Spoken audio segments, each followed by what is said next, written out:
ይህች ሴት ከ10 በላይ የሚሆን አፕል ፍሬውን ብቻ እያወጣች ትጥላለች። ከፍሬው የሰራችውን መርዝ ከአንዱ ጎረምሳ ቤት ሾልካ በመግባት በመጠጡ ውስጥ ትቀላቅልበታለች። ጎረምሳው ጠጥቶ እንደጨረሰም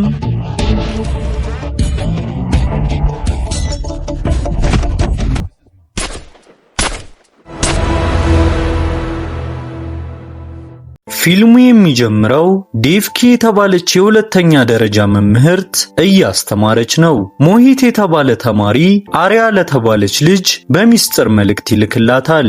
አሪያ ስትከፍተውም አጸያፊ ቪዲዮ ታገኛለች። ደንግጣ ለጓደኛዋ ሳፕና ስታሳያትም ሳፕናም በድንጋጤ ድምፅ ታሰማለች። ዴቭኪም ወዲያውኑ ልጃገረዶቹን ከክፍሏ እንዲወጡ ስታዛቸው ሳፕና የኛ ጥፋት አይደለም ብላ ሞሂት ለአሪያ የላከውን ቪዲዮ ታሳያታለች። ዴቭኪም በንዴት የሞሂትን ስልክ በመስኮት ተወረውረዋለች። ከዚያም ታሪኩ ወደ ዴቭኪ ቤት ያመራል። ቤተሰቡ አሪያ ባቀረበችው በበረዶ ወደ ተሸፈነ ቦታ የመዝናኛ ጉዞ ሐሳብ ላይ እየተወያየ ያለ አሪያ የቫላንታይን ቀን ድግስ ለመሄድ አባቷን አናንድን ፍቃድ ትጠይቀዋለች። አናንድ መልስ ከመስጠቱ በፊትም ዴቭኪ ስትቃወም አሪያ በንዴት ከራት ገበታው ተነስታ ትሄዳለች። ከጥቂት ጊዜ በኋላ አሪያ ስለ ድግሱ ከሳፕና ጋር በስልክ እያወራች እያለ ዴቭኪ ምግብ ይዛ ወደ ክፍሏ በመግባት በእንክብካቤ ልታባብላት እየሞከረች አናንድ እንድትሄድ እንደፈቀደላት ትነግራታለች። አሪያ ግን ፊት ትነሳታለች። በማግስቱም አናንድ ለስራ ከሀገር ለመውጣት እየተዘጋጀ እያለ ስለ አሪያ መጥፎ ባህሪ ዴቭኪን ይቅርታ ይጠይቃታል። እሷም እንደምትረዳው ትነግረዋለች። አሪያ ወላጅ እናቷን ካጣች በኋላ ዴቭኪን እንደ እናት መቀበል አቅቷታል። አባቷ ከመሄዱ በፊትም ትናንት ማታ ስላሳየችው ባህሪ ይቅርታ ትጠይቀዋለች። አሪያም በእንባ ተሞልታ የሞተችውን እናቷን መርሳት እንዳልቻለች ትነግረዋለች። ከዛም የአሪያ ታናሽ እህት ፕሪያና ዴቭኪ ተጨምረው አናንድን በፍቅር ይሸኙታል። በሌላ ጊዜ የቀድሞ ተማሪዋ ቫራ ሕይወቷን ስለቀየረችላት ልታመሰግናት ጣፋጮችን ይዛላት ትመጣለች። በኋላ ላይ ዴቭኪ ጣፋጮቹን በቅንነት ለአሪያ ልትሰጣት ስትል አሪያ በኃይለ ቃል በእኔ ጉዳይ አትግቢ፣ ወላጅ እናት አይደለሽም ትላታለች። የድግሱ ምሽት ቀንም አሪያ ከቤት ልትወጣ ስትል ዴቭኪ አለባበሷን ታደንቅላታለች። አሪያ ግን አጭር ምላሽ ብቻ ሰጥታት ትወጣለች። ድግሱ ላይ አሪያና ጓደኞቿ እየጨፈሩ እያሉ ሞሂት አሪያን በትኩረት ይመለከታታል። ከዛም እንደሚያፈቅራት ለጓደኛው ለቻርለስ ነግሮት ሊያናግራት ሲሞክር አሪያ ትገፋዋለች። በንዴት ወደ ቦታው ሲመለስም ጓደኛው ቻርለስ በድብቅ በመጠጥ ውስጥ አደንዛዥ ዕፅ ቀላቅሎ ለአሪያ ሊሰጣት ይሞክራል። ነገር ግን የአሪያ ትኩረት ካቢር በተባለ ልጅ ላይ ስለነበር መጠጡን ሳፕና ትጠጣዋለች። ከዛም ለአሪያ አበባ ትሰጣትና ለካቢር ፍቅሯን እንድትገልጽለት ታበረታታታለች። አሪያ ድፍረት አግኝታ ስትጠጋው ግን ከሌላ ሴት ጋር በፍቅር ሲተቃቀፍ ታየዋለች። ተስፋ ቆርጣም ወደ ቤት እንዲመለሱ ሳፕናን ስታገኛት በጠጣችው መጠጥ ምክንያት ማዞር ስለጀመራት ብቻዋን ለመሄድ ትገደዳለች። ዴቭኪ ስትደውልላት በ45 ደቂቃ ውስጥ ቤት ደርሳለሁ ብላ ስልኩን በዘጋችበት ቅጽበትም ሁለት ሰዎች አፍኗታል። ለማምለጥ እየሞከረች እያለም ባቡራም የተባለ ፓርኪንግ መጥቶ እሷን ከማስጣል ይልቅ አጥቂዎቹ በግድ መኪና ውስጥ እንዲያስገቧት ያግዛቸዋል። ከዛም ይዘዋት ይሄዱና በመጨረሻ የቆሻሻ የፍሳሽ ማስወገጃ ጉድጓድ ውስጥ ይጥሏታል። ቤት ውስጥ አሪያ ስትዘገይ ዴቭኪ ተጨንቃ ለሳፕና ስትደውል አሪያ ከሷ ጋር እንደሌለች ታውቃለች። በዛው ቅጽበት ልጇን ለመፈለግ ወደ ድግሱ ቦታ ሄዳ የአሪያን ጓደኞች ብትጠይቅም ማንም የሚያውቀው ነገር አልነበረም። ግራ የተጋባችው ዴቭኪም አሪያ መጥፋቷን ሪፖርት ለማድረግ ወደ ፖሊስ ጣቢያ ታመራለች። ፖሊሶቹ ግን ስጋቷን ወደ ጎን በመተው አሪያ ከፍቅረኛዋ ጋር እንደሄደች አድርገው ያስባሉ። አሪያ ምንም ሳትናገር እንደማትጠፋ አጥብቃ ብትነግራቸውም አሁንም በቁም ነገር አይወስዷትም። በዚህም በጣም ተናዳ የአሪያን ፎቶና ስልክ ቁጥር ትታ ስትወጣ ዲኬ በመባል የሚታወቅ ስለታም አይምሮ ያለው የግል መርማሪ ይጠብቃትና አሪያን በመፈለግ ሊረዳት እንደሚችል ይገልጽላታል። ዴቭኪ በሐዘን ተውጣ ስለነበር ስትሸሸውም እንደ መጨረሻ አማራጭ ካርዱን ሰጥቷት ያልፋል። በማግስቱ ጠዋት ውሻውን ይዞ ሲንሸራሸር የነበረ አንድ ሰው አሪያን በፍሳሽ ማስወገጃ ጉድጓድ ውስጥ ወድቃ ያገኛታል። ዴቭኪ ሰምታ ከሆስፒታል ስትደርስም አሪያን በቁስል ተሞልታ ስታያት እንባዋን መቆጣጠር ያቅታታል። ዶክተሩም አሪያ የግድያ ሙከራና ከፍተኛ የሆነ አካላዊ ጥቃት እንደደረሰባት ያረጋግጥላታል። በዛው ቅጽበትም በአሪያ ላይ የደረሰው ጥቃትና በደል በሚዲያ በፍጥነት ይሰራጫል። ማቲው የተባለ የፖሊስ መኮንን ጉዳዩን እንዲመረምር ይመደባል። ቃሏን ለመቀበልም ወደ ዴቭኪ በመጣ መሃልም ከአናንድ ስልክ ይደወልላታል። እያለቀሰችም በተቻለ ፍጥነት ወደ ቤት እንዲመጣ ትለምኗለች። ዴቭኪ አሪያን በፍቅር እየተንከባከበቻት ቢሆንም አሪያ ግን አሁንም ቀዝቃዛ ምላሽ መስጠቷን ትቀጥላለች። የአጥቂዎቹን ስም በእርጋታ ስትጠይቃትም እውነቱን ከመናገር ይልቅ ለተፈጠረው ነገር ሁሉ እሷን ተጠያቂ ታደርጋታለች። በእሷ እምነት ሁሉም ነገር የጀመረው ዴቭኪ በትምህርት ቤት ውስጥ ሞሂትን በአደባባይ ስላዋረደችው ነው። በሌላ በኩል ማቲው ከሳፕና የተቀበለው ቃል እርባና ቢስ ይሆንበታል። ከዛም አሪያ የአጥቂዎቹን ስም ስትናገር ማቲው በፍጥነት በመንቀሳቀስ ቻርለስንና ሞሂትን በምሽት ክለብ ውስጥ በቁጥጥር ስር ያውላቸዋል። ፓርኪንጉን ባቡራምን ሲይዘው የግብረ አበሩን የጃጋንን ስም ይናገራል። ጃጋንን አፈላልጎ ከያዘው በኋላም ብዙም ሳይቆይ ጉዳዩ ፍርድ ቤት ይቀርባል። አቃቢ ሕጉ የአሪያ ምስክርነትና የሕክምና ማስረጃዎች ተጨማሪ ማረጋገጫ ሳያስፈልግ እነሱን ጥፋተኛ ለማድረግ በቂ ነው ብሎ ቢከራከርም ዳኛው ግን የፎረንሲክ ማስረጃና ደጋፊ ምስክሮች ያስፈልጋሉ በማለት ውድቅ ያደርገዋል።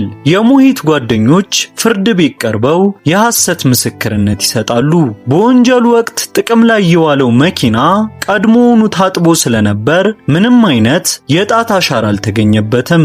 ደረጃ በደረጃም ክሱ እየፈረሰ ይመጣል። ስርዓቱ ፍትሃዊ ባለመሆኑም አናንድ ክፉኛ ያዝናል። በመጨረሻም ዶክተሩ በውሸት የፎረንሲክ ውጤቱ ነፃ መሆኑን እንዳቀረበ ዳኛው አራቱንም ተጠርጣሪዎች ጥፋተኛ አይደሉም ብሎ በነፃ ያሰናብታቸዋል። ይህ ውሳኔም አናንድንና ቤተሰቡን ክፉኛ ይሰብራቸዋል። በንዴት የተሞላው አናንድም ጸብ ውስጥ ይገባል።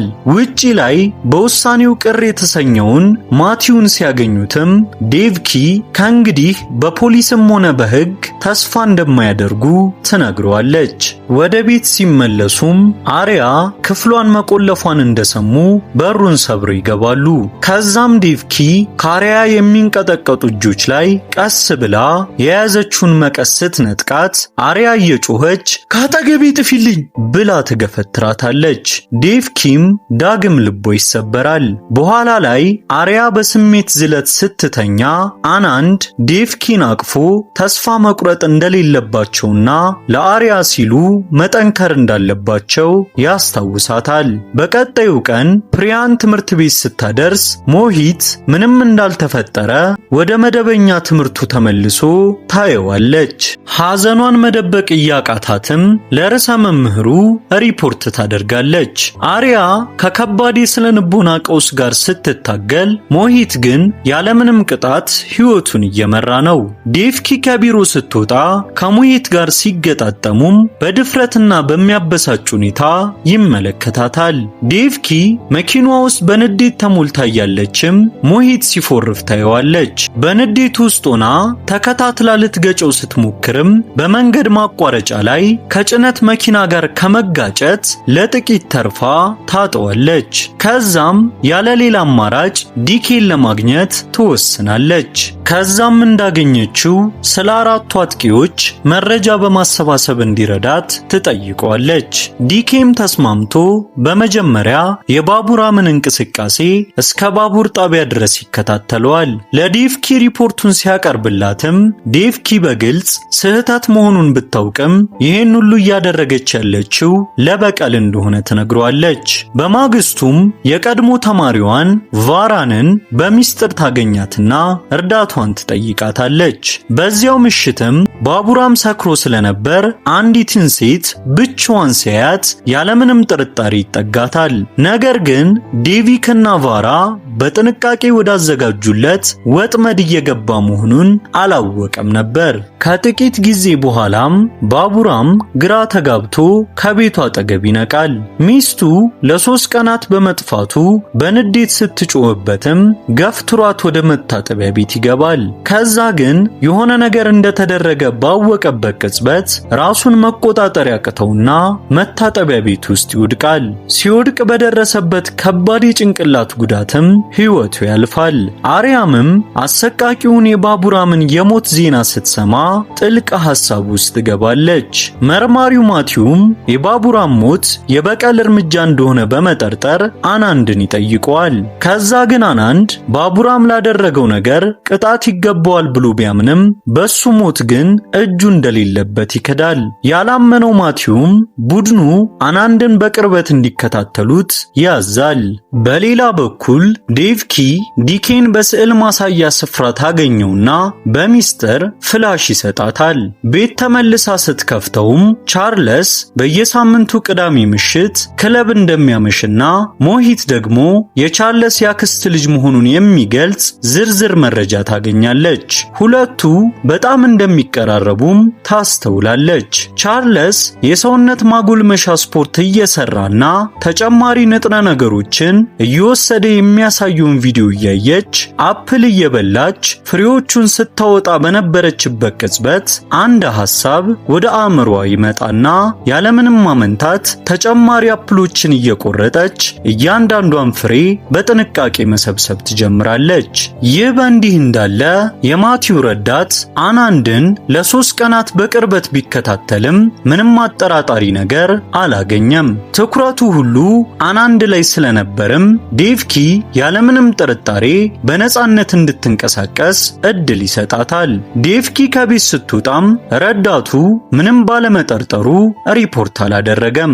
ዴቭኪ በቁልፍ ሰራተኛ የቻርለስን ቤት ካስከፈተች በኋላ ጓንት አድርጋ በጸጥታ ትገባና የደህንነት ካሜራዎቹን ታጠፋቸዋለች። ከዛም ወደ ቻርለስ ጂም በማምራት የተፈጨውን የአፕል ፍሬ ዱቄት በንጥረ ነገር ጠርሙስ ውስጥ በጥንቃቄ ትቀላቅላለች። በማግስቱ ጠዋት ቻርለስ የቦክስ ግጥሚያ እያየ ንጥረ ነገሩን ይጠጣዋል። ብዙም ሳይቆይም እይታው ይደበዝዛል። በደቂቃዎች ውስጥም አረፋ እየደፈቀ ይወድቃል። በዚያው ቅጽበት ሞሂት ቻርለስ ሆስፒታል መግባቱን ሰምቶ ከአፓርታማው ሲወጣ ዴቭኪ አጋጣሚውን ተጠቅማ ሾልካ ትገባለች። ሆስፒታል ውስጥ ዶክተሮቹ ለማቲው ቻርለስ ከፖምፍሬ በተሰራ የሳይናይድ መርዝ እንደተመረዘና መርዙ ከመግደል ይልቅ ዘላለሙን ሽባ እንደሚያደርገው ይነግሩታል። ማቲው አሁንም አናንድን ሊጠራጠር ሲልም ረዳቱ አናንድ ምንም አይነት አጠራጣሪ ነገር ውስጥ እንዳልገባ ያረጋግጥለታል። በሌላ በኩል ዴቭኪ ሆን ብላ በሞሂት አፓርታማ ውስጥ የእሳት አደጋ ማስጠንቀቂያ ደውል ታስነሳለች። ሞሂት መልእክቱ እንደደረሰውም ከማቲው ጋር በፍጥነት ይመለሳል። ነገር ግን ምንም አይነት እሳት አልነበረም። ማቲው የሆነ የተለየ ነገር እንዳለ ስለጠረጠረም አፓርታማውን ያስፈትሻል። ከዛም በመታጠቢያ ቤት ውስጥ አደንዛዥ ዕፅ ያገኛሉ። በተጨማሪም የተከተፉ አፕሎች ያለ ፍሬያቸው በኢንተርኔት ከአፕል ፍሬ እንዴት መርዝ እንደሚሰራ ከተፈለጉ መረጃዎች ጋር ያገኛሉ። ዴቭኪ እንዳቀደችውም ማስረጃዎቹ በቀጥታ ወደ ሞሂት ያመላክታሉ። ሞሂት በፍጹም አላደረኩትም እያለ ቢወራጭም በቁጥጥር ስር ያውሉታል። በዛው ቅጽበትም ማቲው ጠረጴዛ ላይ መነጽር ያገኛል። መነጽሩ የዴቭኪ ነበር። ያኔ ጥርጣሬው ይጀምራል።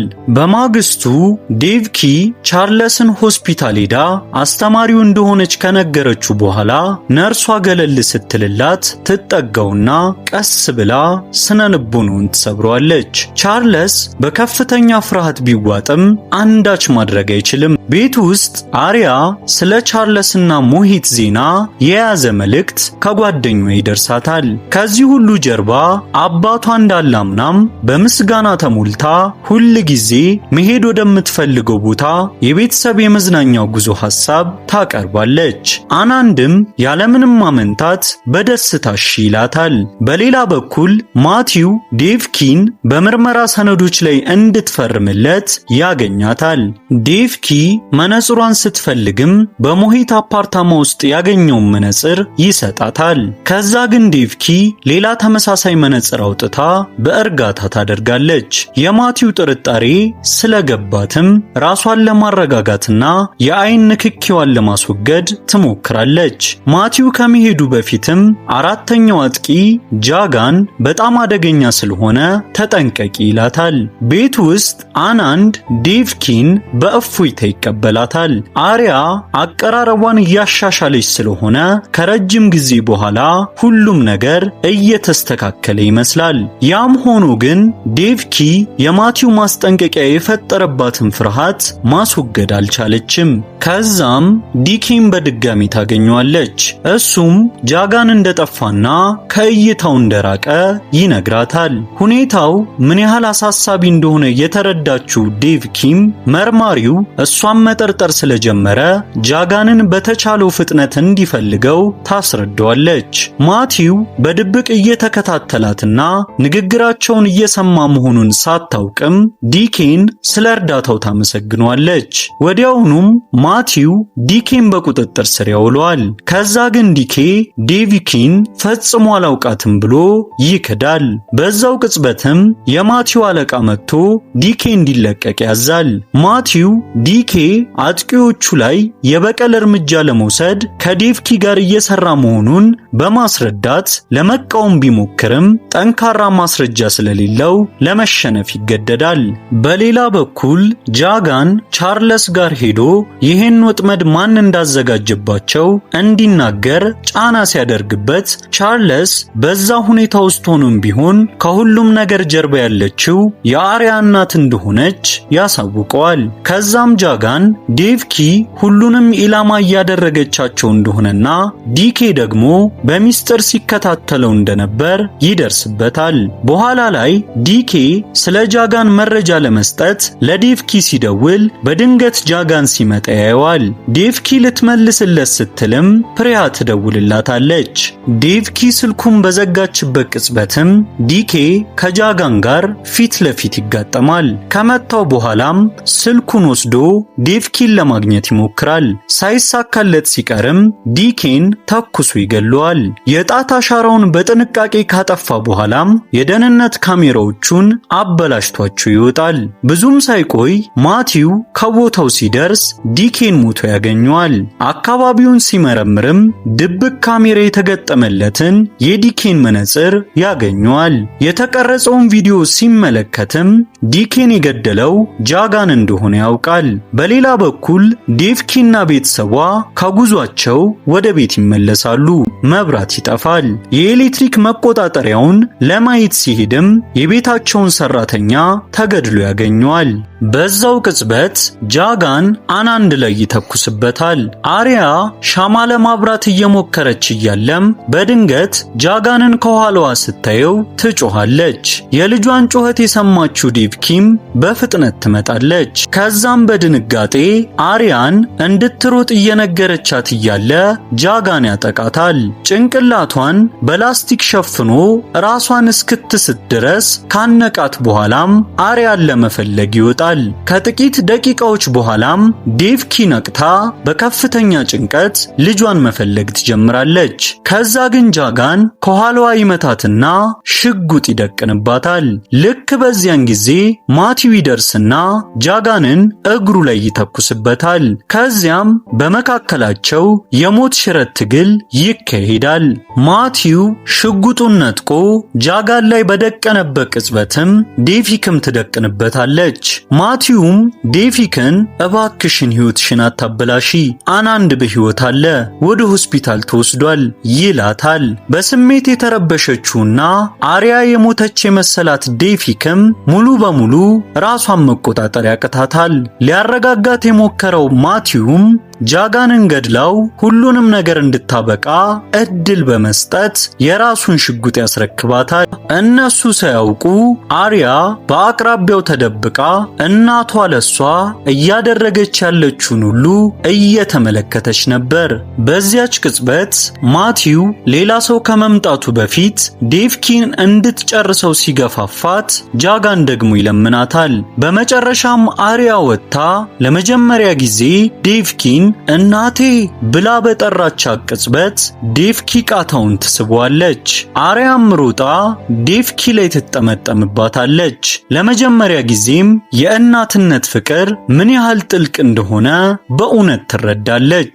በመጨረሻም እንደ አስተማሪ ሳይሆን እንደ እናት ሙሉ በሙሉ ትቀበላታለች። በቀጣይ ቪዲዮ እስከምንገናኝ በያላችሁበት መልካሙን ሁሉ እያደረጋችሁ ቆዩልኝ። እወዳችኋለሁ።